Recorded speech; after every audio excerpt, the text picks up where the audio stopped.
एक दिन युद्ध में दुर्योधन ने पितामह भीष्म से कह दिया, पितामह तुम पूरे मन से युद्ध नहीं कर रहे हो। चीख पड़े पितामह, अरे मूर्ख, अरे मंदबुद्धि दुर्योधन, लगता है समूचे इस कुरुकुल को अग्नि में झोंकने का तुमने निर्णय ले लिया है पुत्र। मेरे ही नेत्रों के समक्ष मेरे ही बच्चे अपने प्राणों को आहूत करते हैं, ये दृश्य देखा नहीं जाता, और तू कहता है कि मैं पक्षपात करता हूं युद्ध में। एक घायल पशु की भांति मेरा शरीर हो चुका है, ये सब मेरे ही हैं जिन्हें मैंने अपनी गोद में खिलाया है। आज उनको मरते हुए, मृत्यु के भोग में जाते हुए देखता हूं, पीड़ा मुझे होती है। मूर्ख, तू क्या समझेगा? लेकिन ले, यदि तुझे मेरी निष्ठा पर इतना ही संशय है तो ले, ये बूढ़ा पितामह आज तेरे समक्ष प्रतिज्ञा करता है कि कल के युद्ध में मैं अर्जुन को मृत्यु दंड दूंगा, उसका वध कर दूंगा। और जैसे ये प्रतिज्ञा ली, चारों तरफ हाहाकार मच गया, हाहाकार मच गया। कुरुकुल के जो लोग थे, जो दुर्योधन के पक्षधर थे, वो सब नृत्य करने लगे, एकदम गदगद हो गए। लेकिन पांडवों की तरफ मातम छा गया, सब घबरा गए, क्या करें, क्या करें, कैसे रोकें। और इधर भगवान को भी नींद नहीं आ रही है, ठाकुर जी को नींद नहीं आ रही, क्या करें, कैसे करें। द्रौपदी चिंतित है, युधिष्ठिर रोते हैं बैठ करके, बोले पितामह की प्रतिज्ञा टाली नहीं जा सकती, और अर्जुन अगर नहीं रहा तो फिर युद्ध के कोई मायने ही नहीं बचते, क्या करें। भगवान युक्ति सोचते हैं, कैसे करें, क्या करें। भगवान का मन हुआ कि देखें अर्जुन क्या कर रहा है। अर्जुन के कमरे में, कक्ष में जब गए तो क्या देखा, चादर ओढ़ करके आराम से सो रहा है। और सोते हुए अर्जुन को जैसे ही भगवान ने देखा है तो देखते ही रह गए, अरे राम राम राम, जिसको कल मरना है वो चादर ओढ़ के सो रहा है। भगवान ने चादर खींची एकदम, और खींच के बोले उठ। अर्जुन नींद में अलसाए हुए खड़े हुए, बोले क्या हुआ माधव? अरे बोले क्या हुए कि बच्चे तुम सो रहे हो? बोले हाँ। सो रहे हो? बोले हाँ। अरे बोले क्या तुझे नहीं पता कि कल के युद्ध में तू मारा जाएगा? बोले हाँ। भगवान बोले क्या तुझे पता है कि कल मारा जाएगा? बोले बिल्कुल। अरे बोले मूर्ख, जब तुझे ये पता है कि कल मारा जाएगा तो फिर भी इतने आराम से कैसे सो रहा है? इतना कहना था कि इतना आराम से कैसे सो रहा है। खड़ा था अर्जुन, पछाड़ खा के चरणों में गिर पड़ा, और चरणों में सर रख करके भगवान से कहा, ठाकुर जी मुझसे पूछते हो कि इतने आराम से कैसे सो रहा है? हे गोविंद, जब मुझे पता है कि मुझे बचाने वाला बेचैन होके जाग रहा है तो मैं तो चादर ओढ़ करके आराम से ही सोऊंगा। जब तुम जग रहे हो तो फिर मुझे जगने की क्या आवश्यकता है? आहा, सो के सुख तुलसी भरोसे दीनानाथ के। आहा, भगवान ने सोचा इससे तो बात ही करना बेकार है। द्रौपदी के पास आए, द्रौपदी से आकर के कहा, पुत्री द्रौपदी अब तुम ही कुछ कर सकती हो।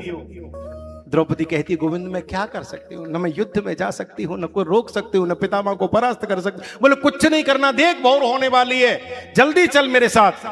कहां? बोले पितामह भीष्म के शिविर में। यहां से भगवान द्रौपदी को हाथ पकड़ के पितामह के शिविर के बाहर लाए और बोले, जा, पितामह इस समय संध्या में बैठे होंगे, और जैसे ही संध्या करके पितामह उठने ही वाले हों उससे पहले ही प्रणाम कर ले। 3 समय आशीर्वाद फलित हुआ करता है, संध्यांते, शिव पूजयांते, भोजनांते तथैव च। ये संध्या करने के पश्चात अगर तुझे आशीर्वाद दे दें फिर अर्जुन को कोई नहीं मार सकता।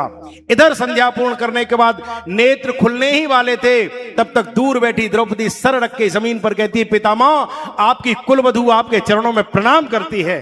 कुछ नहीं बोले, कहने लगे तुरंत, पुत्री सौभाग्यवती भव। पुनः प्रणाम किया, आपकी कुलवधू आपके चरणों में प्रणाम करे। बोले पुत्री सौभाग्यवती भव। तीसरी बार कहा, चौथी बार कहा, हर बार कहा सौभाग्यवती भव, और जैसे 5वीं बार कहा पितामह बोल उठे, बोले बेटा कह तो दिया सौभाग्यवती भव। और इतना कहना ही था, एकदम विस्मित हो गए, आश्चर्यचकित रह गए, ये 5 बार प्रणाम करने वाला कौन है? चिंतित हो गए और कहा, पुत्री अपना परिचय दो, तुम कौन हो? द्रौपदी बोल उठी, पितामह आपकी कुलवधू द्रौपदी आपके चरणों में प्रणाम करती है। इतना सुनना था, एकदम बैठे बैठे पितामह पृथ्वी पर एकदम सर झुका लिया, हाथ पटकने लगे। द्रौपदी ये तूने क्या किया? ये तूने क्या किया बेटा? महाभारत के युद्ध का निर्णय तो तूने भीष्म की कुटिया में आकर के कर दिया। अब तेरे 5 पतियों का वध कोई कर ही नहीं सकता। साक्षात यमराज भी आकर के अगर उनसे युद्ध करना चाहे वो भी परास्त हो जाएगा, काल भी उनका कुछ नहीं बिगाड़ सकता।